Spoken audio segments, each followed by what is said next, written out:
Are you getting your micronutrients? Or should you be looking to supplement with magnesium, iron, potassium, sodium, or any of these popular items that you saw somebody recommend on social media, was promoted by your favorite celebrity, or that you read about on the internet? Micronutrients are important. Your body has essential and non-essential micronutrients. But my name is Coach Jordan, and in this video, I'm here to give you the what you need to know about micronutrients so that you can put your focus where it matters.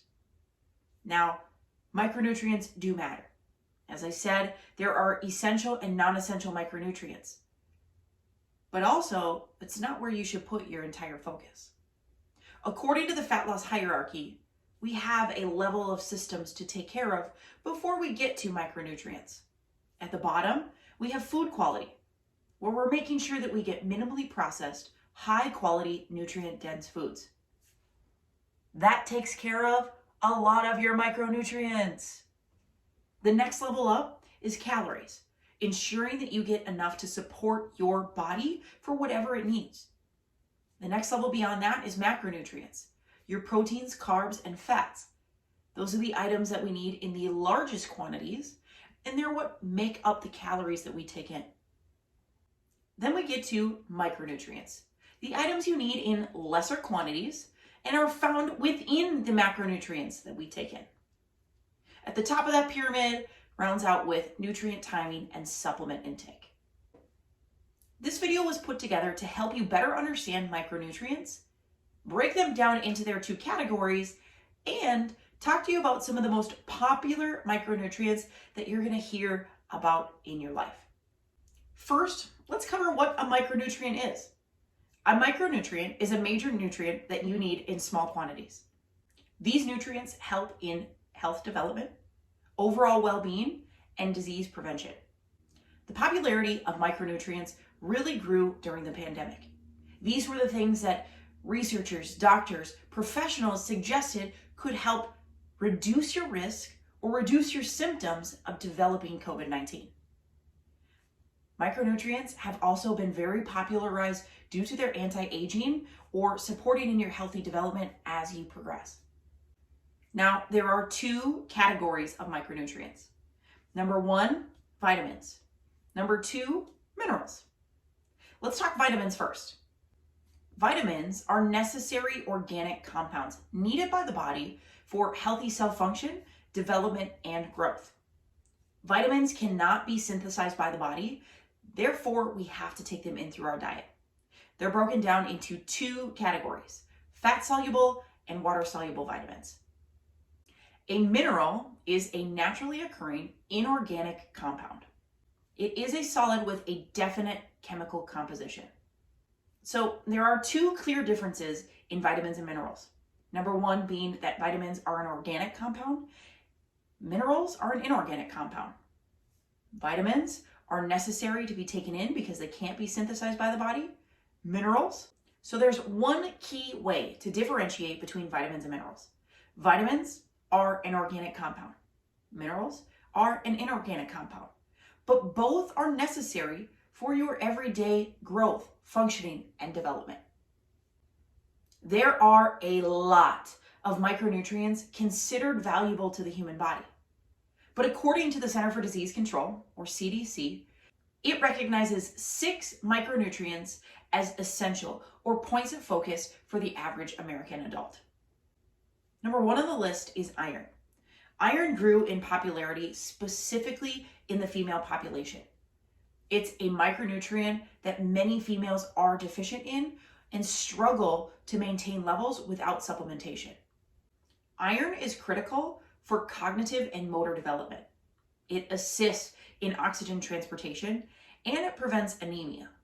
Common sources include shellfish, spinach, organ meats, legumes, red meats, broccoli, tofu, and dark chocolate. Next on the list is a fat-soluble vitamin, vitamin A. Vitamin A is known for supporting healthy eyesight, but it also supports immune system functioning, and it assists in maintaining healthy teeth, bones, and mucous membranes. Vitamin A is found in a lot of dairy sources, like Greek yogurt, cheeses, eggs, milk. But it's also found in oily fishes and liver. Next, we move into another popular fat-soluble vitamin, vitamin D. Very well known, specifically in the northern climates where it's a little bit colder, we don't get as much sunlight all year round. Vitamin D is great for assisting in calcium absorption and helping to promote those strong bones, but it also assists in muscle signaling and nerve transduction. Vitamin D can also be found in a lot of dairy sources like cheeses, milks, and eggs, but it can also be found in mushrooms and fatty fish like tuna, mackerel, salmon. Next, we cover a mineral that's not as well known to most people. It's iodine. But iodine is heavily responsible for thyroid hormone production, and it assists in bone and brain development. Iodine can be found in milk, cheeses, and yogurts, in fishes like cod, tuna, and shrimp.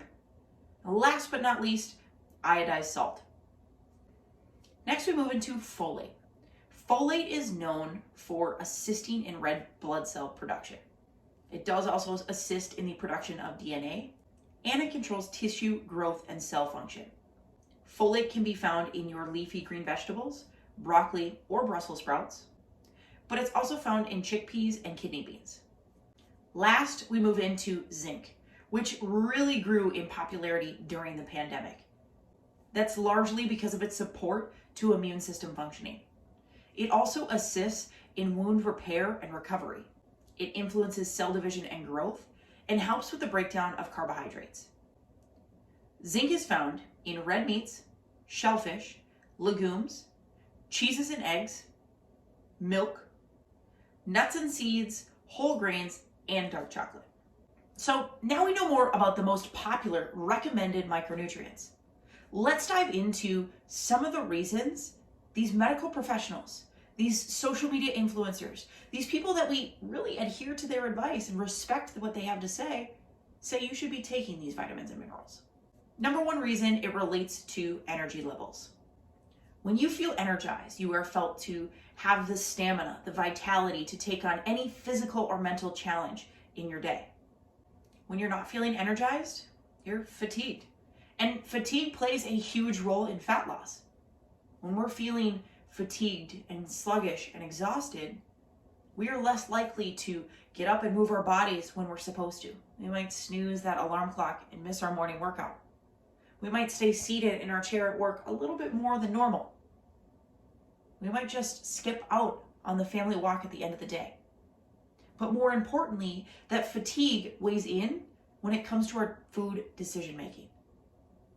We are mentally worn down and we don't have the energy to choose these higher quality food options. We're looking for quick, easy, convenient, fast options to conserve our energy. B vitamins are well known for their contribution to energy production because it helps you to obtain energy from the food that you take in. So be sure that you're adequate in your consumption of B1, B3, and B6. The next reason you want to ensure that you have enough micronutrients during your fat loss phase comes to recovery, which also contributes to energy. Your body initially calls on micronutrient stores to help in that immediate post-workout recovery. There is also some research to suggest that intra-workout micronutrient consumption can help to delay fatigue during your training sessions. Look to consume vitamin C, folic acid, and carnitine. The third reason you need micronutrients is to help you manage stress. And if you've tried fat loss once, twice, or 100 times before, you know that fat loss is stressful. Your resistance training, meaning your body's being stressed during training. It's being stressed to build muscle after the workout. It's being stressed in a calorie deficit to eat less food and pull the fat off of the body. Fat loss is stressful. But when you're too stressed, you run the risk of burning your body out, bringing on inflammation, and just deciding that this isn't worth it. Believe it or not, the quality of food that you eat determines how well you respond to stress. Stress depletes your micronutrient stores because of the increased oxygen consumption, the greater energy requirements. the increased circulation throughout the body, and the greater demand for metabolic cofactors. Now, I get that it's easy to go for those simple comfort foods that are fast, low energy requirement to put together. But look to have foods high in omegas, high in vitamin D, and in vitamin B. Next, we want to talk about micronutrients as it relates to hunger and cravings. Hunger and cravings most often are the death of fat loss. If you can't work past your hunger and cravings, you are gonna fall off your diet and self-sabotage once again. The funny part is that micronutrients really help you to manage hunger and cravings. Research has found that a high quality, nutrient-dense diet is much better at mitigating hunger in a substantial calorie deficit compared to individuals who followed a low nutrient, highly processed diet. And then we get to cravings. Cravings, no matter what it is, have some micronutrient component.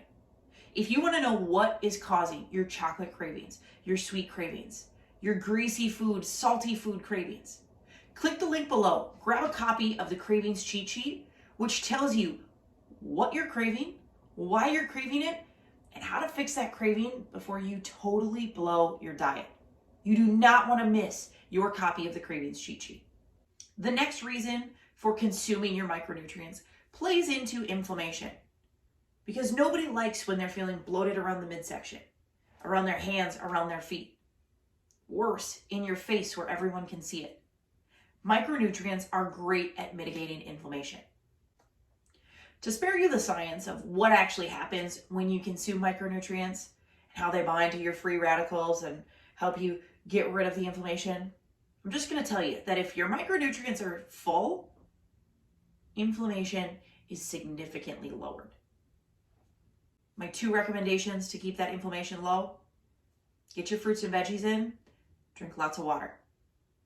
The last reason to prioritize micronutrients relates to your overall health. Yes, you might be here to lose fat, to tone up, to build muscle, but overall, you want to be healthier.